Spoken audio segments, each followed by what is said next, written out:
कि अगर आपका कॉलेज में मेरिट पे दाखला नहीं हो रहा तो आपने देहाती कोटे पे कैसे दाखला लेना है वो मुझे पता है।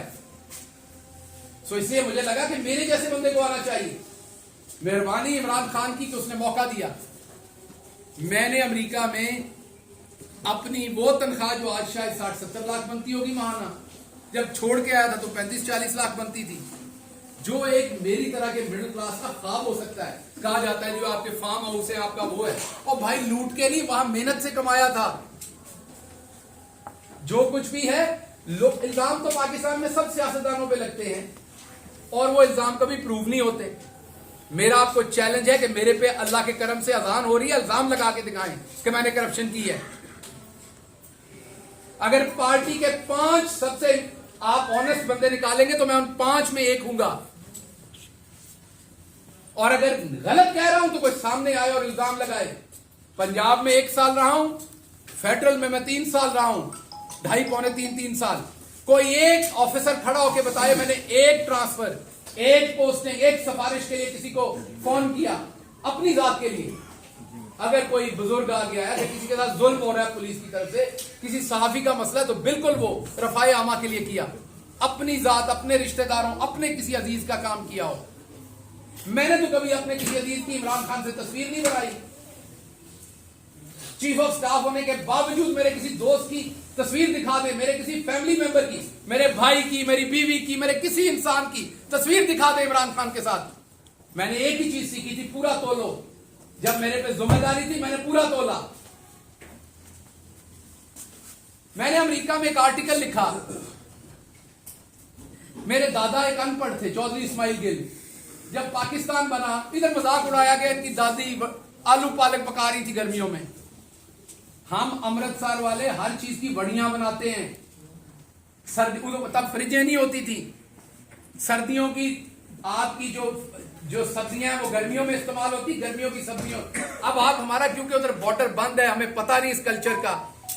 अमृतसर से जो लोग आए वो भी घरों में बनाते हैं, तो आपको इस बात का क्या पता कि हम गर्मियों में भी साग खाते थे, हम गर्मियों में भी आलू मटर हमारे पास होते थे, क्योंकि हम उसका जैसे आप अचार बनाते हैं इसी तरीके से वो सब्जियां भी सिक्योर हो जाती थी। बहरहाल इस बकवास पे मैं क्या जाऊं मैं वापस आता हूं कि मेरे दादा बहुत परेशान थे कि उन्होंने पाकिस्तान आना है कि नहीं।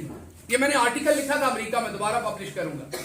ये लिखा था जब आदित्यनाथ योगी के क्या नाम है उसका, जो यूपी का चीफ मिनिस्टर बना, जब उसने कहा कि मुसलमान चले जाएं, तो मैं अमेरिका में प्रोफेसर था पाकिस्तानी, तो मैंने एक आर्टिकल लिखा था अमेरिका की अखबार में कि मेरे दादा बहुत परेशान थे कि उन्हें पाकिस्तान जाना है कि नहीं, क्योंकि सब कुछ छोड़ के जाना पड़ना। उन्होंने फैसला लिया था और वो सारी उम्र जब तक यहां थे, जितनी देर जिंदा रहे, तो वो पूछते रहे, अनश्योर थे कि मैंने सही फैसला किया था कि नहीं। उसको देश कहते थे जब भी बात सुनाते थे। सभी के आपके बुजुर्ग जितने, वो देश कह के बातें सुनाते थे, आपको पता है। तो वो अनश्योर थे कि मुझे वहां जाना है कि नहीं जाना, और छोड़ के आना चाहिए था कि नहीं। तो मैंने अमेरिका में बैठ के जवाब दिया था कि दादाजी आपका फैसला दुरुस्त था। अगर आज आप इंडिया में होते तो आपको आदित्यनाथ योगी जो है वो आपको 2-3 हजार रुपए देता, कहता टिकट पकड़ो और लाहौर जाओ। आपने अच्छा किया था, पाकिस्तान आ गए थे। वहां मुसलमानों के लिए पनाह नहीं है, घर नहीं है। लेकिन अगर मेरे दादा को यह पता होता कि मेरा पोता सारी मेहनत करके हर जगह पहुंचेगा, फिर उसे नंगा करके मारा जाएगा, तो शायद वो दोबारा सोचते कि मैंने जाना था कि नहीं। और मुझे अगर अमेरिका में ये लिखते हुए पता होता, और अगर मुझे आते हुए यहां पता होता कि मैं पाकिस्तान बदलने जा रहा हूं। आपने देखा हमारी पार्टी में, मैं अपनी पार्टी के हर शख्स का एहतराम करता हूं जो आज इमरान खान के साथ खड़ा है। इमरान खान जान की बाजी लगा रहा है इस कौम के लिए। जो उसके साथ किसी भी तरह से खड़ा है, मैं उसके पांव की धूल के बराबर भी नहीं हूं। लेकिन आपने एक सवाल पूछा अपने आप से, गिरफ्तारियां तो बहुत हुई, पर्चे भी बहुत हुए।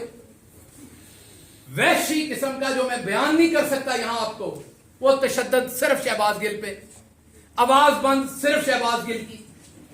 16 दिन घर वालों से, दोस्तों से, किसी से मिलने ना दिया गया, वो सिर्फ शहबाज गिल को। अदालतों में ट्रायल चल रहे, तेजी से यहां 3-3 साल फर्दे जुर्म आयद नहीं हुई। मेरे पे 2 महीने के अंदर फर्दे जुर्म आयद करनी, जिसमें सजाए मौत है, जिसमें उम्र कैद है। क्यों? क्योंकि मैं उस इस्माइल गिल का पोतरा हूं जो लोअर मिडिल क्लास से था, अनपढ़ था, वहां से उठ के यहां आ गया था, उसकी यह गलती थी।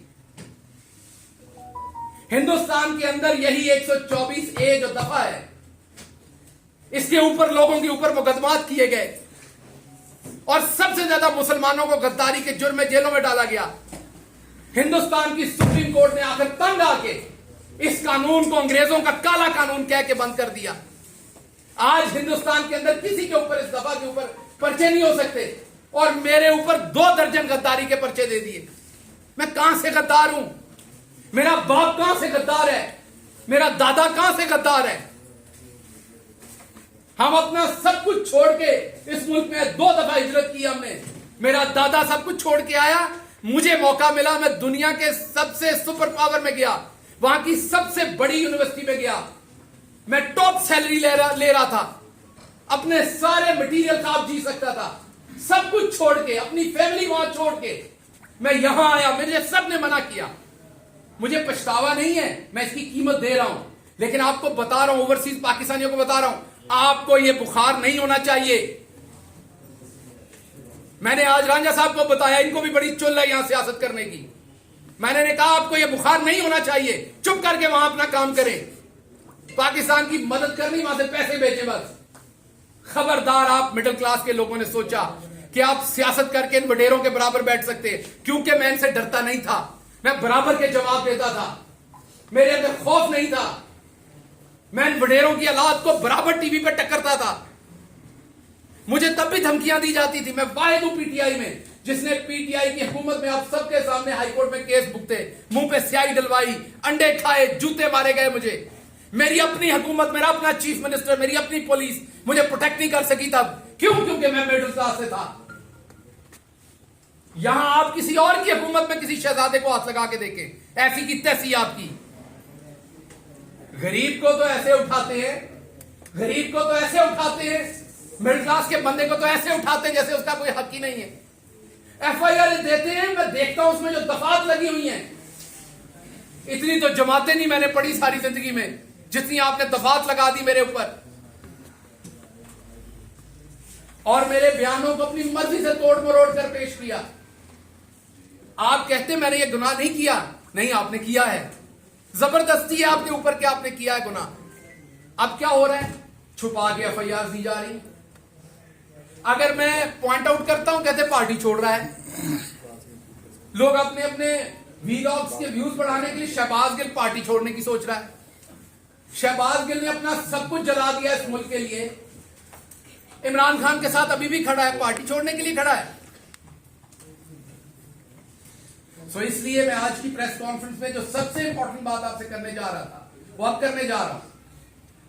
मेरे ऊपर एक बलूचिस्तान में एफआईआर दी गई, जिसको हमने वहां पर वुकला हायर किए। आम बंदे के लिए आम बात है, अमीर आदमी के घर में कोई बीमार हो जाए ना, आम बात है, ड्राइवर होता है, मैनेजर होता है, हॉस्पिटल फोन हो जाता है, वहां सब कुछ तैयार हो जाता है। ये पीछे असलम साहब खड़े हैं, इनसे पूछें हमारे जैसे फैमिलियों में जब कोई बीमार होता है तो क्या होता है? पहला फिक्र पैंदी है पैसे कितों ले आने ने। चले ठीक है, मैं आप लोगों में से असूदा हो गया अफ्रीका जाने में, लेकिन जानता तो हूं ना ये सारे मसले। इसी तरह जब केस बनता है ना गरीब आदमी पे, मिडिल क्लास पे, तो उसको पता होता है मैंने उस अदालत में पहुंचना कैसे, मैंने वकील कहां से करना है, मैंने इस मुकदमे को कैसे लड़ना है। क्योंकि आपका वो अशराफिया का नेटवर्क नहीं है जिसने आपको परों में छुपा लेना है।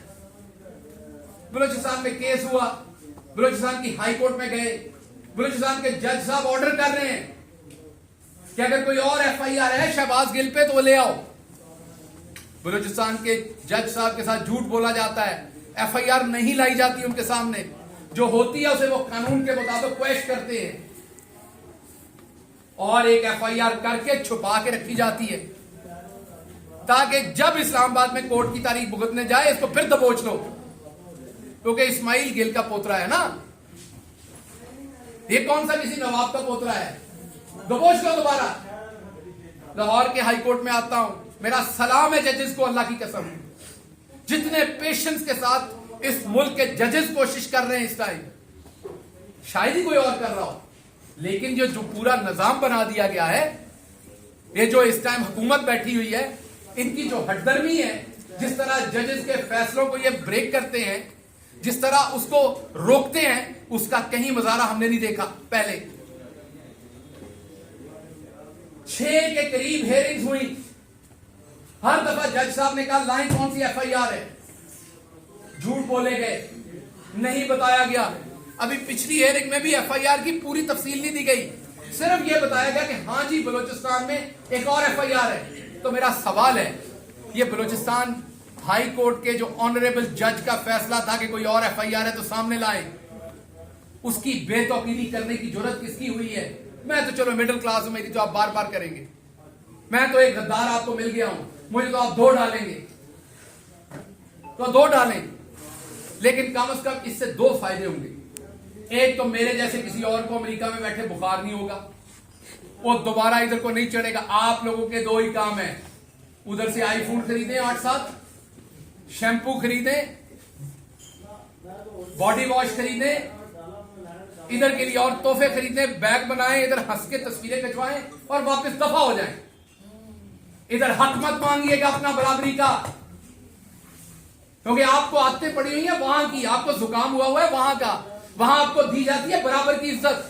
यूनिवर्सिटी ऑफ इलिनॉय में मुझे कोई गद्दार नहीं कह सकता था अमेरिका का, हालांकि मैं अमेरिका का शहरी नहीं था, मैंने अमेरिका के साथ वफादारी का हल कभी नहीं दिया था, लेकिन वहां मैं खुल के बात करता था, मुझे कोई गद्दार नहीं कह सकता था।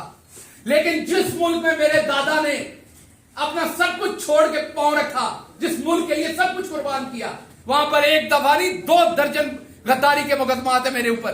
पूछा भी नहीं जा रहा, कोई जालिम पूछ भी नहीं रहा कि शहबाज गिल इनको लड़ लोगे।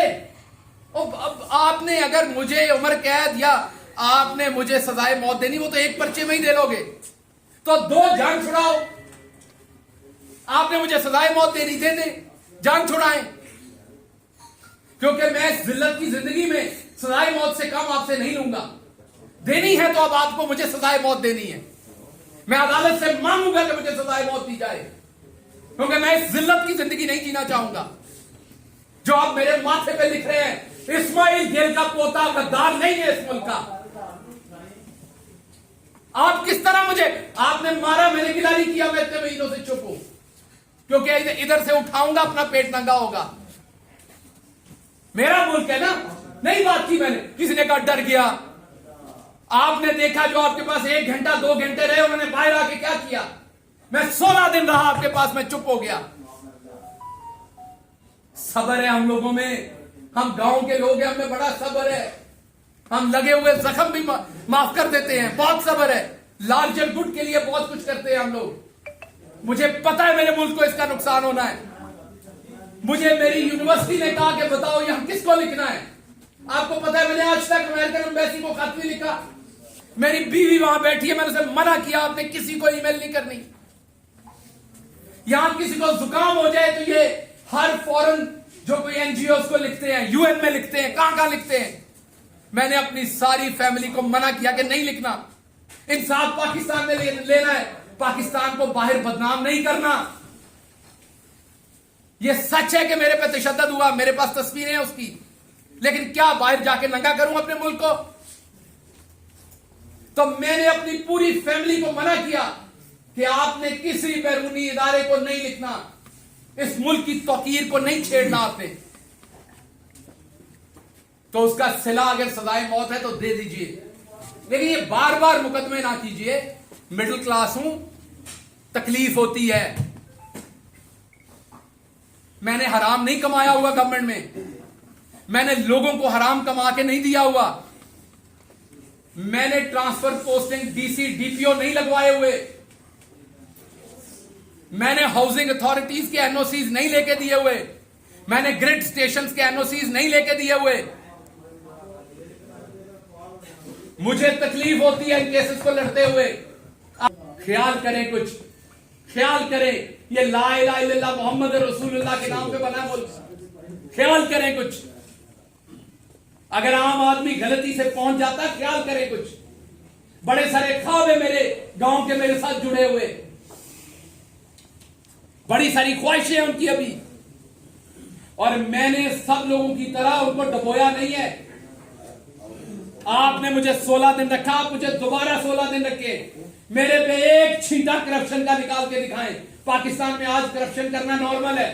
मेरी फैमिली ने एक दफा 2000 रुपए का पेट्रोल, सरकारी गाड़ी का 2000 रुपए का पेट्रोल जो है वो प्राइवेट गाड़ी में डाल दिया।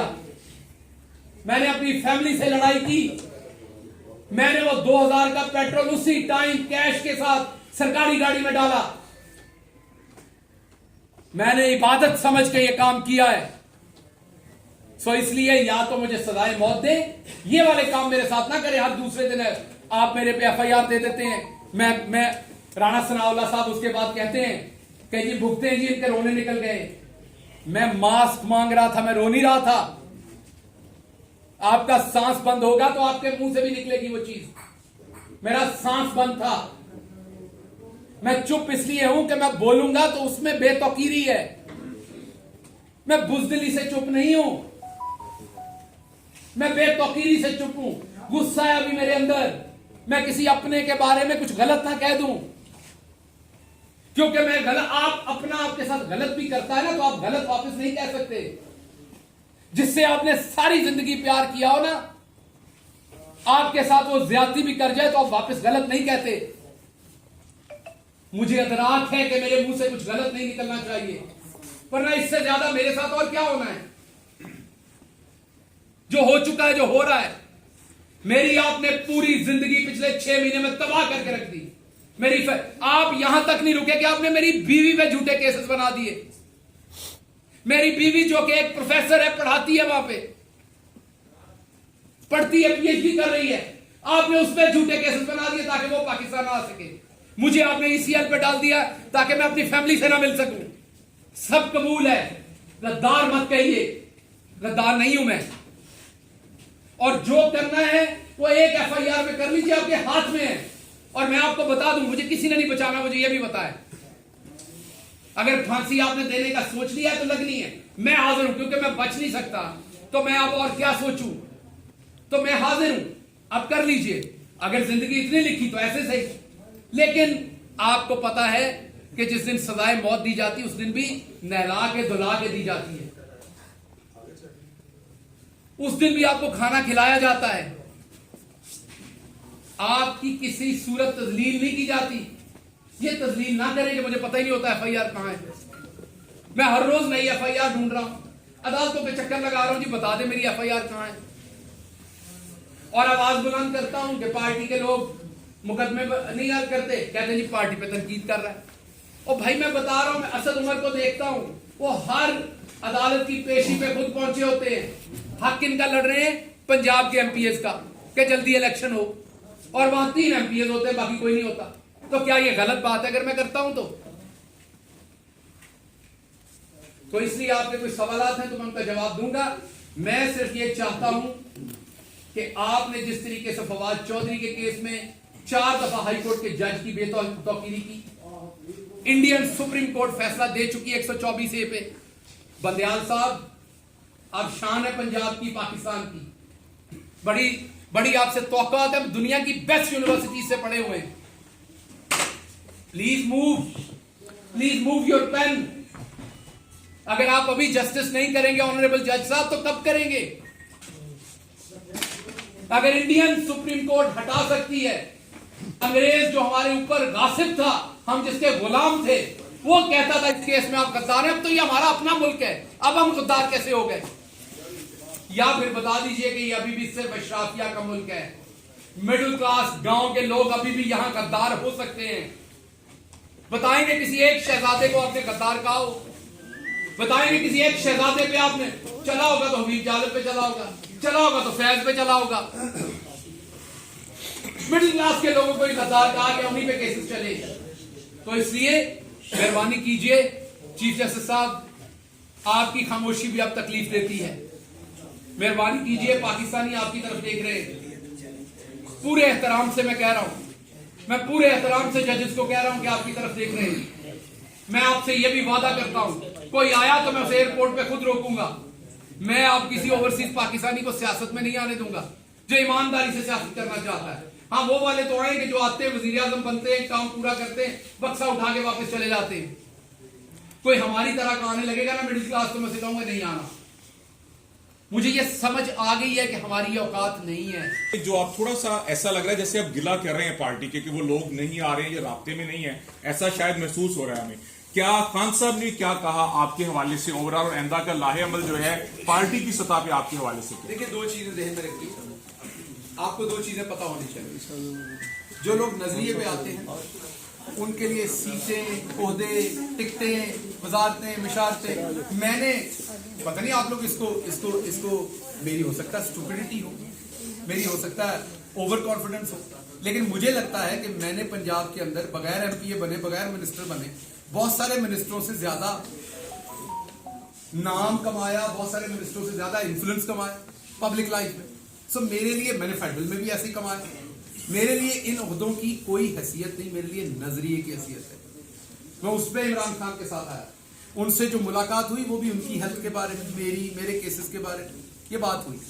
जो मैं बाहर बात करता हूं मुझे तकलीफ होती है देख के, वो कोई खान साहब से मुलाकात से रिलेटेड वो बात नहीं है। मुझे बताइए ना, असद उमर साहब इस्लामाबाद से लाहौर आते हैं, उनके साथ 3-4 वहां पर लोग यहां से लाहौर से उठ के जाते हैं या पंजाब से उठ के जाते हैं, बाकी क्यों नहीं जाते? कौन कहेगा पार्टी में ये, कौन झंझोड़ेगा इन्हें? तो झंझोड़ता हूं तो क्या गिला? नहीं, मेरा हक है। चले मेरे केस में तो वो ले लेंगे, इंडिविजुअल है, मेरा फायदा होना है अगर मैं बच गया उसमें से, तो वो तो केस सबका है ना। तो इसलिए बात कर रहा हूं, बिल्कुल इसका किसी और वजह से, और बात करता रहूंगा मैं, क्योंकि यही हमारे लीडर ने सिखाया कि बात करें।